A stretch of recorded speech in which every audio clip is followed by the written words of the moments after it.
Hello दोस्तों, स्वागत है आपका चैनल की एक नई वीडियो में। तो इससे पहले भारत के मेगा प्रोजेक्ट्स के बारे में हमने कई सारी वीडियोस बनाई हैं। आपको ये भी बताया है कि कौन कौन से मेगा प्रोजेक्ट्स इस वक्त तक बनकर पूरे हो चुके हैं। लेकिन जैसे किसी भी चीज़ की 100% एफिशिएंसी हो ये संभव नहीं है, वैसे ही हर प्रोजेक्ट जो शुरू किया गया है वो वैसे ही खत्म हो जाए जैसे सोचा गया था, ये भी संभव नहीं है।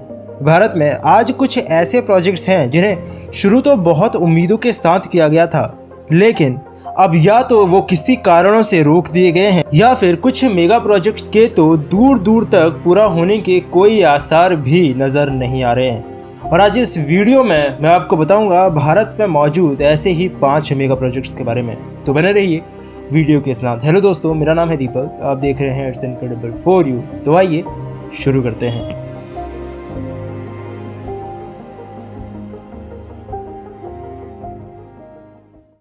Number 5, twin tower trade centre, Guwahati, Assam. Assam के गुवाहाटी में प्रपोज किए गए इस ट्रेड सेंटर के बारे में मैंने पहले भी आपको अपनी एक वीडियो में बताया है, लेकिन पिछले कुछ सालों से ये प्रोजेक्ट प्रपोज ही रह गया।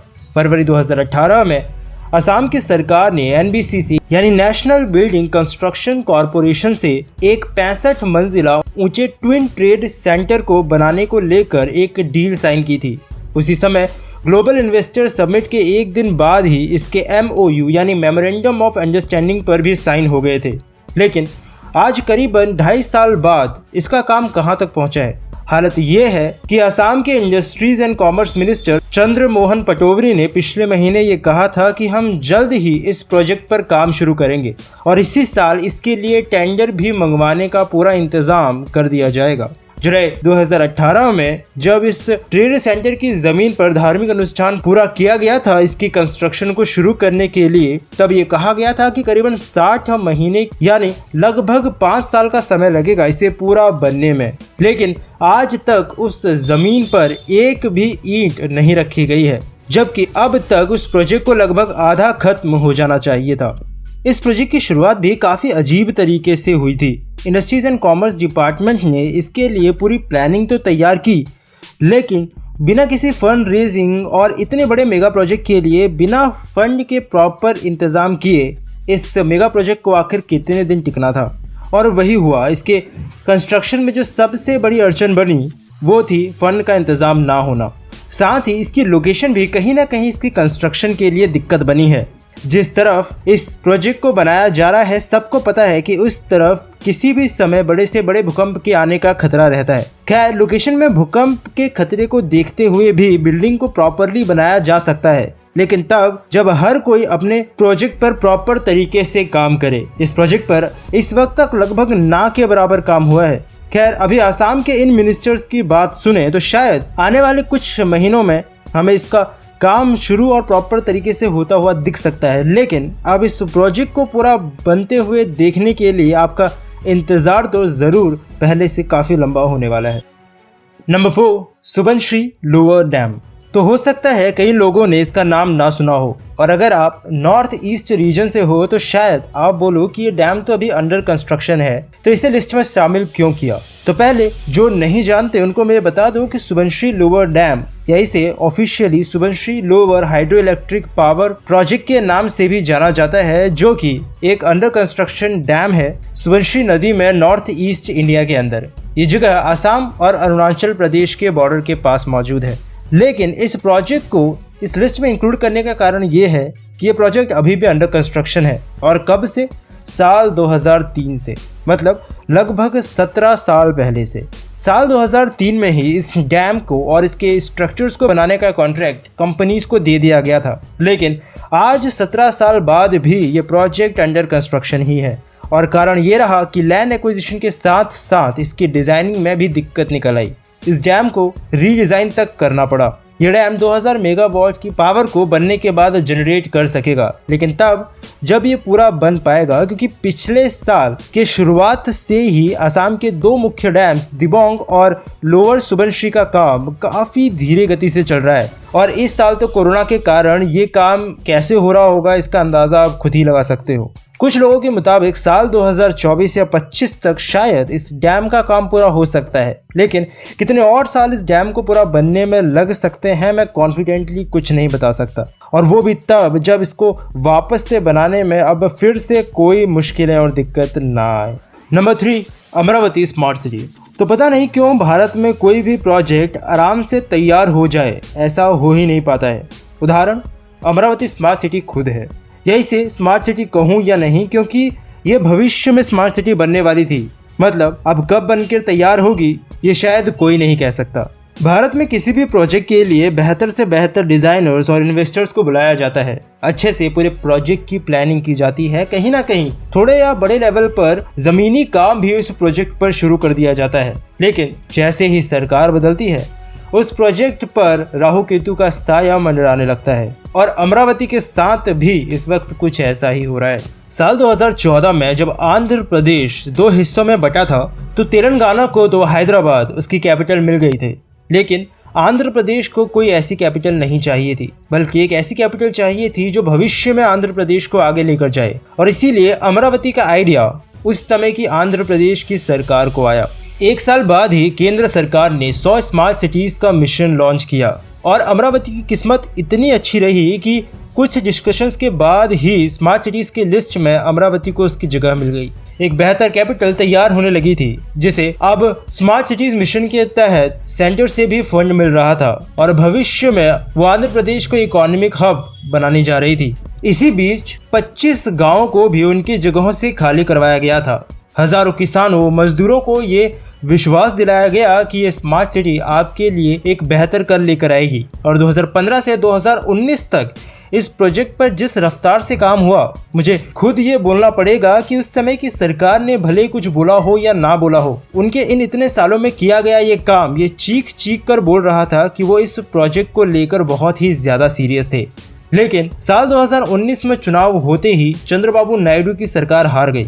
नए सीएम बने जगनमोहन रेड्डी, जिन्होंने जो पहला काम किया वो था चल रहे इंफ्रास्ट्रक्चरल कई सारे प्रोजेक्ट्स को कैंसिल करना।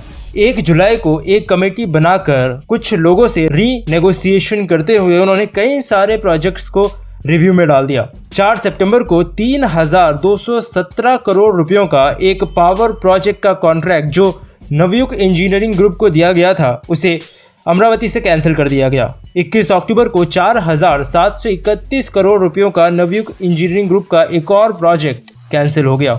30 अक्टूबर को लुलु ग्रुप का 14 करोड़ रुपयों की जमीन में बनने वाला एक कमर्शियल कॉम्प्लेक्स भी अमरावती से कैंसिल कर दिया गया। 11 नवंबर को सिंगापुर की एक कंपनी को दिए गए अमरावती के स्टार्टअप एरिया प्रोजेक्ट को भी खत्म करने में उन्होंने देर नहीं लगाई। और आखिरकार 20 जनवरी को हमें आंध्र प्रदेश के 3 कैपिटल्स की जानकारी मिली। गूगल भी आज आंध्र प्रदेश के बारे में यही बताता है कि विशाखापट्टनम इसकी एग्जीक्यूटिव, अमरावती लेजिस्लेटिव और कुर्नूल आंध्र प्रदेश की जुडिशियल कैपिटल है। मतलब जो सरकार अब तक ये भी ढंग से नहीं सोच पाई कि किस सिटी को अमरावती की कैपिटल होना चाहिए, क्या वो स्मार्ट सिटी के प्रोजेक्ट को कंप्लीट करेगी। बस इतना होने की ही देर थी कि वर्ल्ड बैंक और एशियन इंफ्रास्ट्रक्चर इन्वेस्टमेंट बैंक जो कि इस प्रोजेक्ट पर फंड कर रहे थे, उन्होंने भी अपने हाथ इस प्रोजेक्ट से खींच लिए। इस अभी की गवर्नमेंट के अंदर ये प्रॉपर प्रोजेक्ट तैयार हो पाएगा इसके तो आसार लगभग ना के बराबर लग रहे हैं। लेकिन अब गवर्नमेंट बनने के बाद भी ये प्रोजेक्ट उस तरह से पूरा हो पाएगा जिस तरह से इसे सोचा गया था, उसकी उम्मीदें भी काफ़ी कम हैं। क्योंकि जिन इन्वेस्टर्स ने इस प्रोजेक्ट पर पहले इन्वेस्ट किया था, क्या वो फिर से इस प्रोजेक्ट पर इन्वेस्टमेंट करने के लिए तैयार होंगे? क्या फंडिंग का इंतजाम करना फिर से इतना आसान होगा?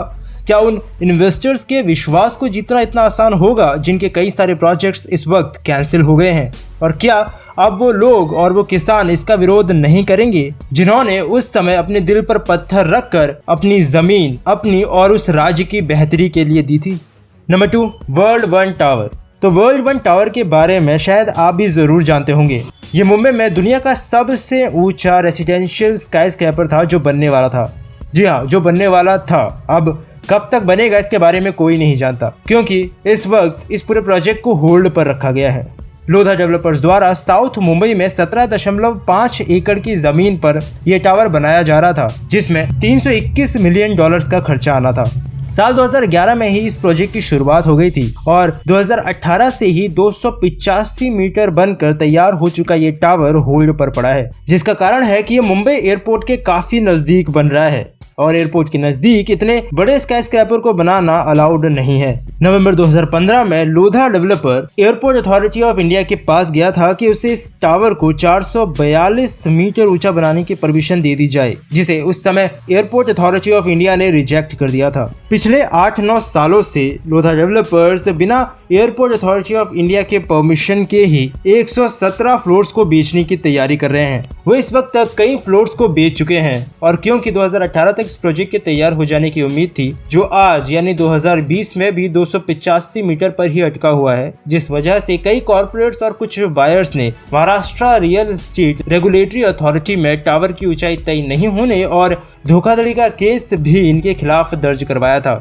इस वक्त अब इस टावर को लेकर बहुत ज्यादा कंफ्यूजन है। ये इसमें समझना बहुत मुश्किल है कि इसे पूरा 442 मीटर यानी 119 फ्लोर्स बनाने की परमिशन मिलेगी या नहीं, या फिर ये जितना इस वक्त तक बना है इसे उतना ही रहना पड़ेगा, क्योंकि अगर ऐसा हुआ तो मुंबई की स्काईलाइन में दुनिया का सबसे ऊंचा रेसिडेंशियल स्काईस्क्रैपर देखने का आपका सपना फिर शायद हमेशा के लिए सपना ही रह सकता है।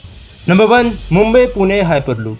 तो ये रहा हमारा एक और प्रोजेक्ट जो कि शिकार हुआ हमारी पॉलिटिक्स का। हाइपरलूप कोई बहुत पुराना कॉन्सेप्ट नहीं है, लेकिन इलॉन मस्क का ये कॉन्सेप्ट बहुत तेजी से दुनिया में फैला और एक ओपन सोर्स आइडिया होने की वजह से कई कंपनीज ने इस पर काम करना भी शुरू कर दिया।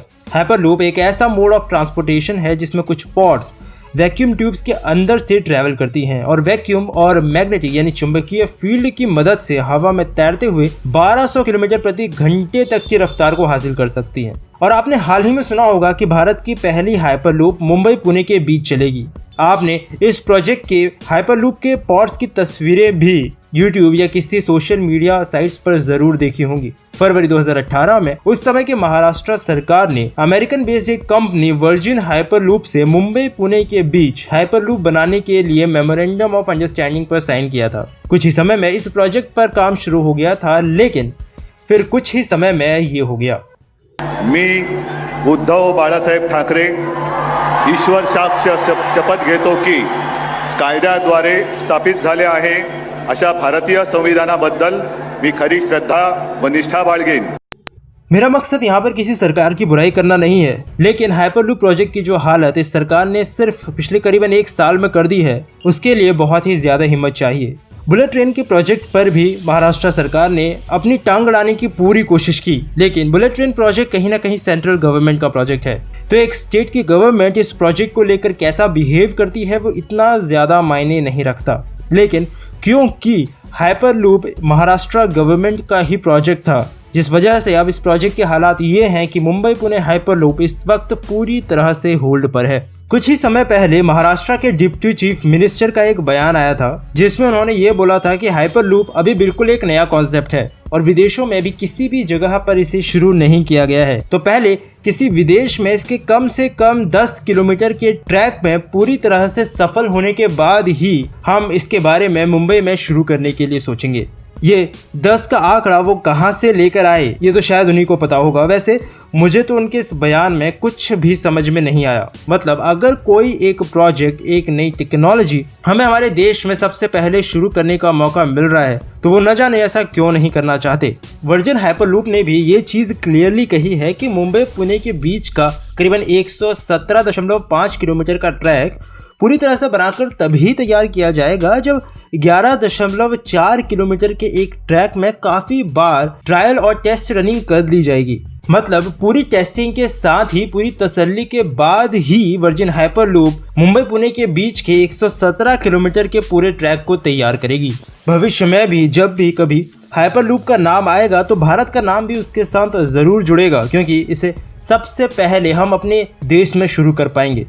लेकिन महाराष्ट्र गवर्नमेंट के इस रुख को देखते हुए कई मीडिया रिपोर्ट्स ने ये बात बता दी है कि ये प्रोजेक्ट कम से कम 5 साल और आगे खिसक गया है, यानी अब 2024 के बजाय 2029 या 2030 तक। लेकिन वर्जिन हाइपरलूप के CEO का अभी भी ये कहना है कि भारत दुनिया के मुकाबले इस नई टेक्नोलॉजी को अपने देश में स्थापित करने में बाकी देशों से काफी आगे है, क्योंकि वर्जिन हाइपरलूप के ही कुछ प्रपोज प्रोजेक्ट हमारे देश में 2-3 और जगहों पर भी चल रहे हैं। लेकिन मुंबई हाइपरलूप जो शायद सबसे आगे थी, शायद सबसे पहले शुरू हो सकती थी, आज के सरकार के रुख को देखते हुए अब ऐसा लग रहा है कि शायद इसका अंत बहुत बुरा होने वाला है। तो ये थे वो 5 मेगा प्रोजेक्ट जो शुरू तो हुए पर उस ढंग से खत्म नहीं जिस हिसाब से उन्हें पूरा होना चाहिए था। तो आपको क्या लगता है कि इन जैसे मेगा प्रोजेक्ट्स के इन हालातों के आखिर कौन जिम्मेदार है और आखिर किसकी गलतियों के कारण ये मेगा प्रोजेक्ट समय पर पूरे नहीं हो पाते? अपनी राय मुझे कमेंट सेक्शन में ज़रूर बताइएगा। तो बस अभी के लिए इस वीडियो में इतना ही। उम्मीद करता हूँ आपको वीडियो पसंद आई होगी। अगर आपको वीडियो पसंद आई है तो इसे लाइक करना, अपने दोस्तों और फैमिली के साथ में शेयर भी। और अगर आप चैनल पर नए आए हैं तो चैनल को सब्सक्राइब किए बिना बिल्कुल मत जाइएगा, क्योंकि इस चैनल पर आपको ऐसी ही इंटरेस्टिंग टॉपिक से रिलेटेड वीडियोस मिलती रहेंगी। तो मिलता हूँ आपसे फिर से एक और नए इंटरेस्टिंग टॉपिक की एक नई वीडियो के साथ में। तब तक के लिए अलविदा।